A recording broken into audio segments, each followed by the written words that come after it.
David, Hello. and we work on the Ultimate Game Database page, website, whatever you want to call it. But so we figured it'd be interesting to just talk about video games because that's what we do for a majority of our time. And there's a lot of stuff going on in the news right now, so hopefully you guys will like this, and we'll continue to do many more of these going forward, and you can look forward to seeing a bunch of other videos that we're going to release too. So, but anyways, one of the biggest things that David and I really like is a game called Dark Souls. But yeah, so they announced the Dark Souls 2 coming out a while back, and they showed some gameplay videos at E3 when we were there and stuff. And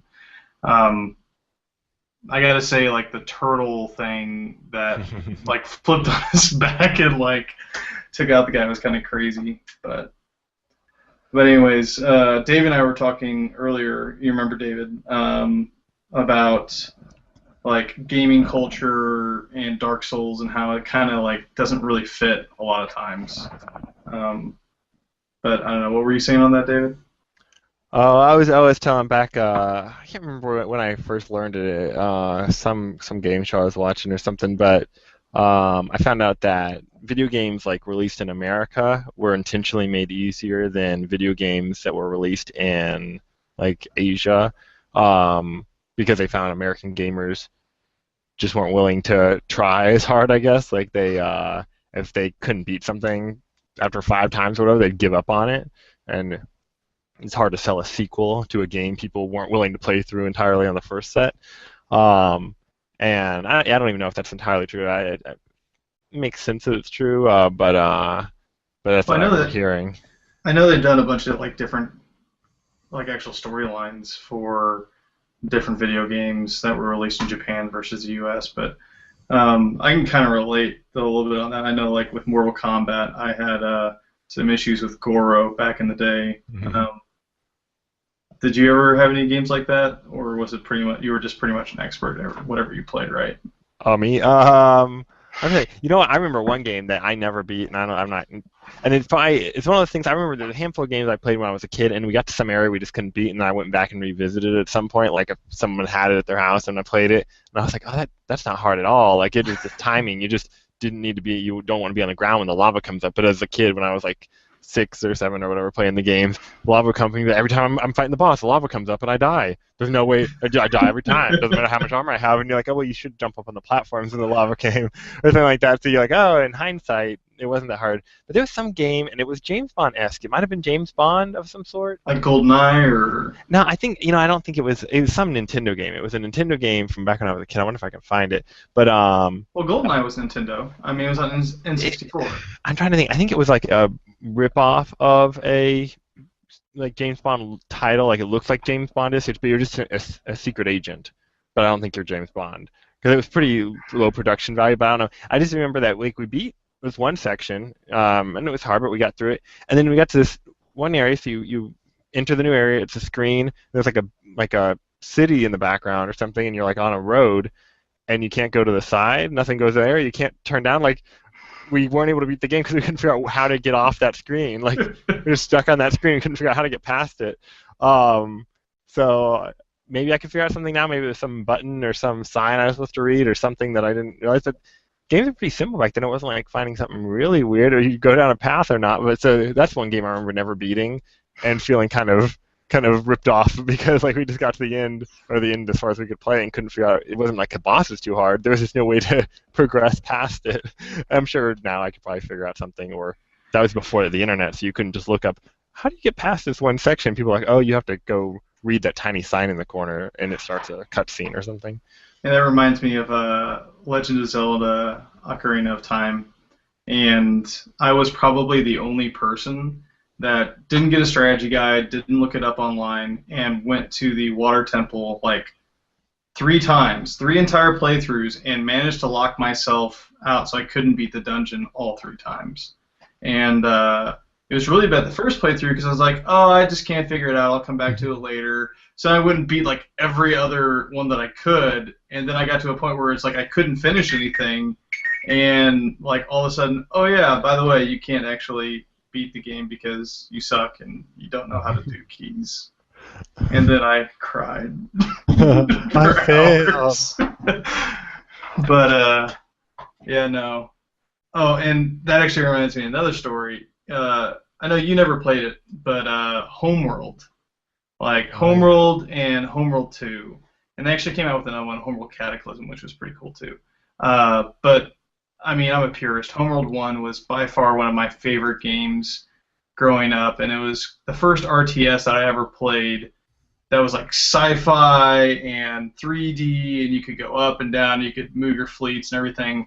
And I just remember my friends and I would always like build these massive, massive fleets in multiplayer, and the single-player campaign was just absolutely hard for me when I was younger. I just couldn't figure it out, and it's one of those things where your ships would persist with you from mission to mission, and so you would mine out everything you could in a mission. But then, like, I got to one particular mission where I fought these guys and they just destroyed like everything I had. I'm like, hyperspace, hyperspace, get out of there, get out of there. And it didn't matter. Like I had lost everything. So then the next mission I just got slaughtered. And but I eventually did like beat the game. It just took me a long time. Then I revisited it. It's like, how did I lose that? Like I should have been able to beat that as a kid, but I don't know. Kids today are just better at games than I am. Yeah. I don't know. Yeah. Although I wonder, I think because a lot of kids, like young kids I see, they're playing all the app games. They're just Angry Birding it up and stuff. And so I wonder if they'll know, because a lot of app games I think are designed to be a little less technical because you have less, like you don't have 9 buttons or a bunch of keyboards buttons you can use. You have like you can swipe and tap and swipe and tap and stuff. And so they're more simplified. And so I wonder if the kids will get used to simplified interfaces and have trouble with 9 different keys they need to use and things like that. But probably Yeah. not. Kids are Well, smart. I mean, what about like Connect? Because I feel like if Connect or all the different motion capture stuff that's coming out, which hasn't really caught on. I mean, I have a Connect, it just kind of sits around collecting dust. But now, Xbox One's going to have you have to have the Connect on at all times, and it comes with the Xbox One. You have to have it. So I almost wonder, how long it's going to be until we're just playing with a Connect, and then I'll be old and getting slaughtered by little kids that can actually move, and I can't. That is interesting. Like I saw a couple of shows on YouTube about different Kinect games and stuff because they make up for, from at least what I can see of it, they make up for its lack of ability, like its lack of power. Like it can't tell like your fingers and stuff. It even can't tell really acute movements. It can kind of it can tell you're doing this, but it's hard for it to tell how much of this you're doing. And so if you're doing a fighting game where like this is different than this, it can't tell, and that's not going to matter. And so it was a Jedi game for Kinect, or I think it's for Kinect. Oh yeah, I saw that. They had it at like Best Buy and stuff. Which I've actually been inside of a Best Buy. They exist still. Sorry. That's where you go to see stuff before you go home and buy it online. Like you can block shots with your lightsaber, and you can also attack. But this is all you do. Like you literally.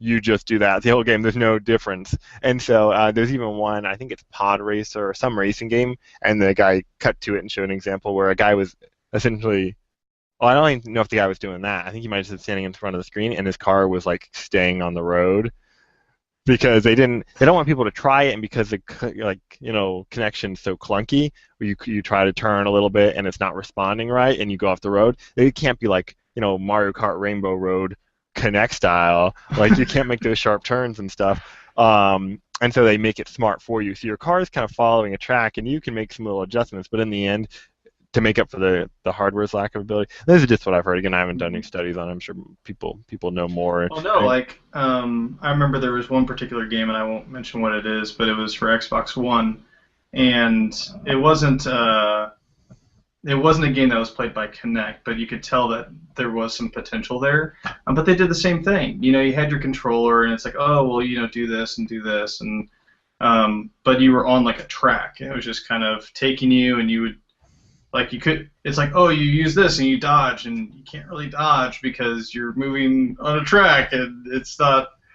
but maybe it'll change. Hopefully, it'll change before it comes out. But yeah, no, I don't know if the gaming world is moving towards Connect. I feel like it's almost moving more towards, like you said, the mobile games. Like that's kind of where it's going, which makes me sad. Yeah, well, they're simpler, but yeah, I mean, social gaming in general is going up a lot, which I do like. I remember back, maybe even not even like 4 years ago, me and my brother were living in the same house. We both had moved out, but we were living in the same house, and we wanted something to kind of do together. So we were like, oh, let's find some like fun co-op game. And it was really hard to find a co-op game, but they're getting easier and easier to find. And yeah, just games are designing themselves around being able to play not just through a network. I get on StarCraft and play against other people on StarCraft, either in the real games or in arcade mode, but also like play with a person with you. I was interested. I thought when we watched the Xbox release, I thought that maybe they would tie in more mobile devices to consoles. I think the future might go that direction. The downside is peripherals. Don't Well, think they're doing like the tablet stuff. Like that was one of the really cool things. There was a couple different games where you could do it, but basically you play the game on a console, and then there was also the ability for like a friend to join as like a little drone or something like that, and coming around he mark Oh yeah, targets for Jonathan told me you. about that. Or And you? then there was also like another game where, and it was actually super interesting. But you could hack things from different locations as like a third party coming in to help your buddy. Like you just send an invite out, hey, I need help real quick with this. Can you like turn off the lights on the police for me and do all these different things to help me avoid capture? And so I mean, it is that there is like a movement to try to merge the two. I just don't know if it's going to be a very practical or graceful, merger. Yeah, yeah. And I think there'll be difficulty, especially because you're kind of working with two different hardware developers at that point.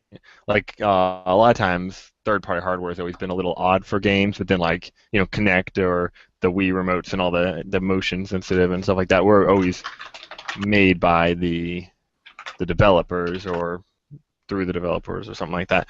But yeah, so trying to figure out how Xbox can connect with it's ginger ale. It's not a beer. How they can connect with Apple iPads and Android and all the different developers and stuff to keep the hardware all working well. That could be the tricky part. But it'll definitely be interesting. I remember a game I really liked. It came out. It was GameCube game, but it was back. You could connect your Game Boy Advanced to your GameCube. There was like a way you plug it on the top of the Game Boy Advance or the bottom or something. It became a controller. Mm-hmm. There was a Pac-Man game for that, and one person's playing Pac-Man, the Game Boy Advanced, like a normal Pac-Man. It looked like the normal interface, except there's a split four-person screen on the TV that it's connected to, and each person's playing a ghost. The ghosts have a small vision bubble, and so they're just running around trying to find Pac-Man, and they can't see more than just a little bit around him, so they're all moving around. And one person's like, "Oh, I see him," and he's in the corner, and they try to pin you off and stuff, but you can see everything on the controller. And I thought that was a really interesting. It was one of the first games I was like, "Oh wow!" Connecting these two systems and having a separate interface, and it was functional and it was good. I think. Final Fantasy Crystal Chronicles or something like that let you use. It was some odd side Final Fantasy. It was designed to be a cooperative Mm-hmm. um, Cooperative. game, and you had to like one person had to carry a crystal that would keep away like this aura that would damage you. It was an odd, clunky game, and then you could I think use Game Boy Advance to manage to see your inventory Mm-hmm. while using the controller. It was just really it wasn't functional. It was kind of like, oh, it's kind of nice to see your inventory the whole time too, but you could just push a button and see it and then pop back to the normal screen. So the Pac-Man was the first time I was like, oh, this use of peripheral is really it's essential to the game, and it's really fun because you're playing Pac-Man like you normally would on just playing it, except the ghosts are doing crazy stuff. They aren't just turning; they're all bunching up and spreading out and grouping up in twos and stuff. Like you had to be real clever. But Oh man, I'm trying yeah. to remember like all the different classic games because we just started doing that series on our website, which is gaming nostalgia boss battles. So it's like your favorite boss battles. Yeah, I So watched that. I saw that one segment about Mortal Kombat. yeah, yeah. That just actually went today. Last week was Matt, and Matt was doing his piece was on Metal Gear Solid Snake Eater. And so it's just fun to think about like the different ones, and like I'm going to do one later, and each of our writers are going to do one, and but it's always fun to think about like the games because I like you were talking about Game Boy and stuff like that. I remember hooking up the little cables to each of the Game Boys so you could like trade Pokemon or and then like have a Pokemon battle, and it was like a big deal because like oh man like my Pikachu is so gonna beat your Charizard like there's not even a contest. Then you battle. It's like, oh wait, I don't know what I'm talking about. I just got destroyed. He's weak versus water time. But no, man, I just love me some video games. But did you read that thing on World of Warcraft movie at DC or at Comic Con this year? Like just a few days ago. I saw announcements. I couldn't find any details. I went to worldofwarcraft.com because I thought Blizzard would talk Uh-huh. about it in more detail, but there wasn't much there. It sounds like maybe they just said like tapped on some stuff, and then all the different article websites felt like they Mhm. they had to produce something, so they talked about. I couldn't get a lot of details from what I was finding at least, but I'm sure more information will come out. But I'm interested if it's in theaters or if it's straight to DVD or if it's Yeah. TV like a web show or. Well, it said it was like Warner Brothers was Oh, doing did it. I miss that? So I mean, if a big studio's doing it, I mean, it'd have to come to theaters. But I think it wasn't coming out until 2014, and it was supposedly showing like a human fighting an orc or something like that. But I just really want to see the video Oh, and actually, uh, I pulled up. It says, which is scheduled to begin shooting, yeah, in 2014. oh, shooting in 2000. Yeah, so it's not coming up. It says, do you know what Moon and Source Code director? So Moon and Source Code, I guess maybe was also a show, but director or a production company maybe. Duncan Jones will helm You have no the idea. film. I'm not familiar with him. I'm gonna go ahead and Google search him. Let's find out something about Director Jones. What Oh were, wow. what characters did you play on World of Warcraft again? What did I play? I played a rogue. That was the main. I had a oh, it's been a little while. Warlock. Um, and I think a druid as well. But yeah, the rogue You was played a little everything. the main. Well, I tried him. I Little think you could have caster. like five Yeah. things. No, I mean, I played Disc Priest, Shadow Priest back whenever, that was a big thing, right when Arenas first came out. Um, and then that was, I don't know, I'm more of a purist. I'll only usually play one class for a majority of the time. Unlike games like Dark Age of Camelot, where I played everything, anything and everything I could get my hands on, all the way up until rank 12. But did you find anything on that the director or anything? Yeah, he's intense looking. He's got more of a raggedy look. So That's I want to try just screen looking just share and raggedy. see what. What? Oh wait, okay, what is a screen share? Why is it saying I got so many screens? Okay, let's try this. I want to see what. Wait, oh no. Okay, let's see what happens when I do this. Start screen share. Are you seeing me? Are you seeing my Oh screen? yeah, yeah. Let's try view original image. So that's one of the images that pops up. Is it British? I don't know, but yeah. So here is Dr. Jones, Hollywood English. Oh yeah, an English film director, best Hmm. known for its award-winning Moon and Source Code. I feel like I hope I'm not embarrassing myself by not knowing this stuff. Moon and Source Code. I didn't hear about it. Director Jones, a fast-paced script. Huh. But yeah, so he's a director, which is And interesting. source code. Yeah, Moon and Source Source code. Yeah, Code. yeah, yeah. Source code was the one where um, Oh, wait, oh, he Moon and he was Source like in the capsule. Yeah, it's two Ah. different I was like, what is movies. it? That's a long name for a film. How do I not remember that? And then Is Moon the one where the guy was like trapped on, like worked on the Oh yeah, moon? that was Kevin That's a good one Spacey. too. Yeah, that's a super good movie. These are Um, kind of thought-provoking movies for World of Warcraft. I wonder what their theme is going to be. Like, it's not Yes, just going to be action, go in there, boss raid. Oh, there's they're both pictures of them. sci-fi, so I mean that's like a good start, I guess. But Source Code was like a big blockbuster because that was the one with oh yeah, the guy from shoot Brokeback Mountain and So, source uh, code. yeah, Oh, I he can't hear was either, but he's on the screen. What I'm looking at the Jake thing. Jake Jake Gyllenhaal. Gyllenhaal, Mr. That's it. That's Gyllenhaal. it. Yeah, and that was a really good movie.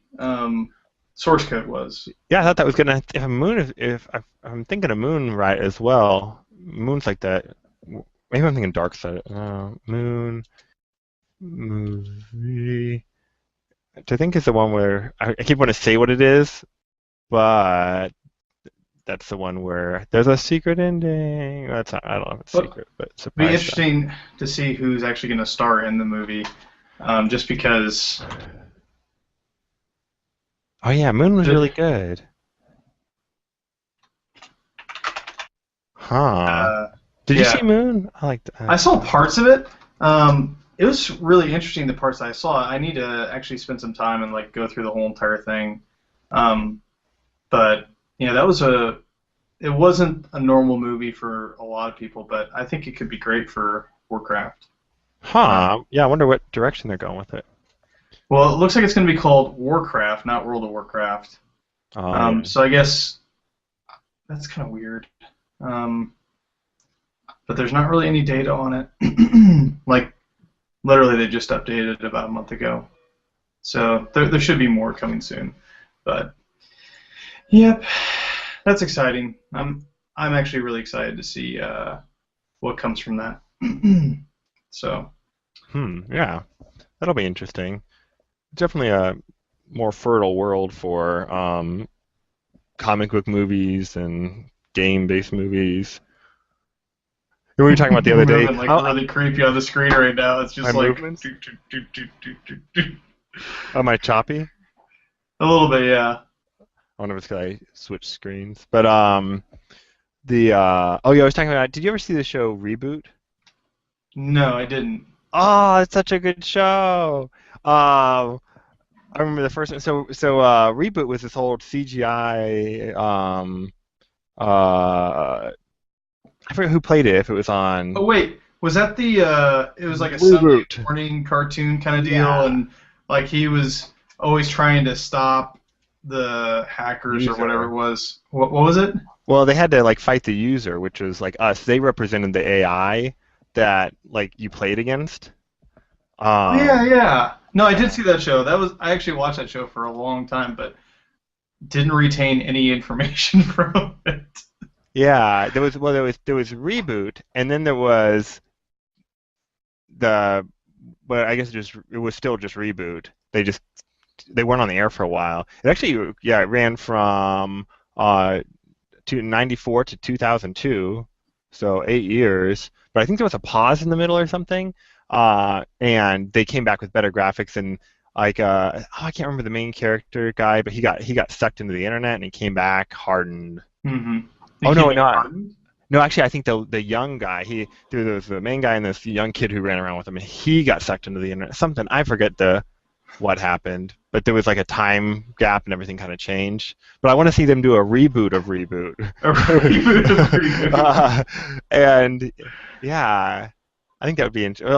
I don't know. Sunday morning cartoons, I think, are on the decline anyhow. I don't think that stuff happens as much.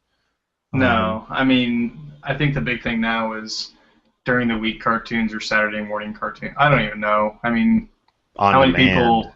Yeah, it's all on demand, Hulu and Netflix and YouTube or Amazon Prime has their own thing, and it's just like everybody has their own streaming service where they're giving you whatever content you want right now. So it's like, well, Yeah. why have cable? There's no point. I wonder yeah, what do kids watch nowadays, I wonder? Video games. That's They all they just play the watch. video They, games. they just Yeah. they just play video games. There's But even a lot of like my brother he really likes RPGs, and I'll like see him playing these RPGs that are like I think like Geo Saga or something like that. I didn't play him as much, but it's like I don't know. But he'll play games where it's like probably 45 to 50 something percent cutscenes. Like you do like a 10-minute battle, then there's like a 15-minute cutscene. It feels like I was like okay, unless you have something really good to say in your cutscenes, like I'll just play my battles, please.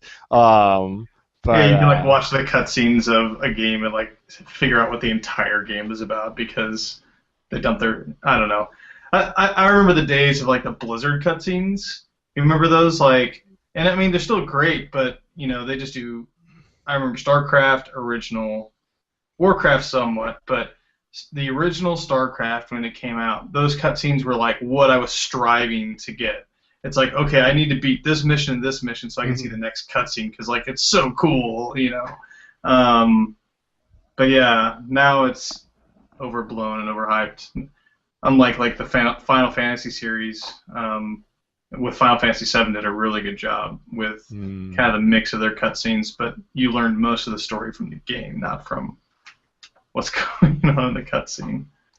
yeah, So, and I like doing something while it's teaching you something, like a cutscene where there's at least some interaction or I don't know choices. I just get uh, bored. Like I feel like maybe in the future some games will tell such good stories and so in depth that it's better than watching a movie even. But I feel like if I wanted to watch stuff, I would watch a movie, and if I wanted to play a game, then I'm going to play a game. They are merging them, and some do well. I like the ones where maybe at least if there's a cutscene, you have to like pay attention, either make choices or something like that. You feel like the direction the cutscenes are going are based on your actions in the game or something like that. So well, and look, they're doing some of that with like there's the TV show for the Rabbids. Yeah, the Rabbids TV show where it's actually interactive, and if you're at home and you're playing on whatever console you're playing on, then you can actually supposedly interact with the rabbits and like shoot at them or like the raving rabbits guys. yeah, the Yeah. ones that are like Oh, that's a fun shit. I like that game. but from what I saw, it wasn't very. It was kind of like kiddie. It kind of reminded me of some of the games you play while you're in line at Disney or Disney World, where you're just kind of like waving your hands up in the air and it's not really doing anything, and you know it's just kind of there to entertain with pretty pictures versus actually doing something. But hopefully I'll be proved wrong because that'd be really cool if you could actually interact with a TV show. Yeah, and some of it is just kind of an added engagement thing. I've been trying to think of, and Jonathan's kind of anti it because it does essentially change the function of how they designed it to be. But with Netrunners, the new card game, not by Wizards, but I don't know. It says Wizards at the bottom, Wizards of the Coast on the bottom of the cards, but I think I don't know who produced it. He at least used to be associated, but I guess they're doing the cards. I don't know. But Netrunners, that new game. Yeah, Android Netrunner. It's a fantastic game, by the way. If you haven't played it, look it up. It's pretty cool. Yeah, I'm liking it so far, and it's nice because you don't have to like constantly be purchasing or like it's not quite as doesn't take as much from you as you're not like buying Magic. booster packs and all this other crazy stuff. It's like you buy the game and then you build your decks based on that and you play against each other. So it's, yeah, I think it's and they release like what kind of boosters, like I think once a month. it's or like once every small couple months. expansions or whatever, but Yeah, and you don't even need them necessarily to play. well, and you know all the cards that are in it beforehand, so it's Yeah, it's not like hunting for cards. Which I mean, there's people like that, and there's an element for that too. I can't invest myself as much into it to go after like that kind of card game collectible. But but I want to try to figure out a way to do a 4-player version where it's either originally I thought it'd be good to have you have a corporation and a runner on the same team. And then on the opposite team, the same thing. And so you kind of got a corporation who's hired a runner to try to hack the other corporation, and vice versa. Like yeah, that's actually you could do it really simply. You would just make it so that you could attack each other's stuff. Actually, it'd be better. It'd be interesting if you had like one on each side, but then if you had like 2 runners versus 2 corporations, and then you could like attack different like. I don't know. It could be interesting. Well, yeah, that's what we ended up. I was thinking about more, and I was like, we might have to have it. Yeah, so 2 runners versus 2 corporations, because you can get some. Maybe it's almost like playing StarCraft 1v1 versus 2 or 3 Well, V2 or 3. it'd be exactly the same game, just with like higher victory point total if you did like like a corporation and a runner versus each other, unless you figured out some way to let the I just don't know if you could do it Yeah, otherwise. I'm trying to figure out ways to keep anything from being overpowered. Just because even in StarCraft, you ruin the whole countering system a lot by having, a Terran and a Protoss on the same team, and a Zerg Terran Protoss on the same team, and then you can't just build one unit to counter their unit. So it just removes that whole element from the game. So I don't want to remove any elements from the game, but kind of add a connection, even if it is kind of just maybe sometimes a minor connection. Like I thought about making it where you could spend one turn to take 2 money from your ally if they wanted to. So it's almost the same as I can't remember the card, but it's a card you can play and you put like 12 on it and then. So it's just like adding to it or whatever. Yeah. But the good thing about StarCraft is like even though there are those hard counters across the races, like you can take so many different paths and like I don't know. There was a game the other night where we got caught because we were all going a particular path and then we fought 2 Terrans that were like all mech. And it's like, well, we can't do anything. We're gonna lose, even though we've beaten them. Like we killed the one player, but we couldn't win. Either that, or I'm just really bad at StarCraft. But we were. I think that might have been the 7 racks stuff we were doing. We were kind of too committed to that by the time it all came apart. 7 racks, cannon rush, 6 pool. Yeah.